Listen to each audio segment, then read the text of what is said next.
Bro, kalau kau nak berdepan dengan orang, kau nak pitch apa-apa kan, kau kena ada X factor tu tau. Aura, keyakinan diri. Faham tak? Betul, tapi engkau punya aura hari ni lain sikit. Engkau Yo, apa kau cakap dandan je kan?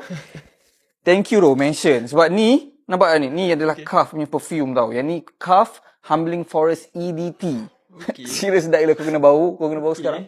Sebab yang ni, dia punya aroma ada aroma cypress dan cedar wood. Cuba bau. Bayangkan bau tu 12 jam.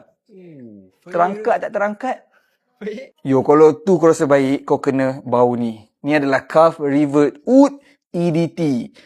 Okay. Aku pun memang, kalau tak bau memang tak sah lah. So bayangkan yang ni aroma amber dengan oud dia tu, memang deep lah. So ni aku akan pakai kalau macam aku nak aku punya aura tu orang boleh perasan lah dengan bau dia.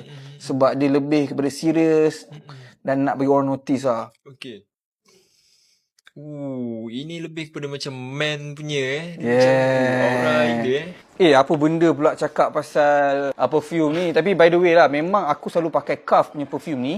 So, kalau korang nak cuba dapatkan Cuff Bestseller EDT set, klik back kuning sekarang.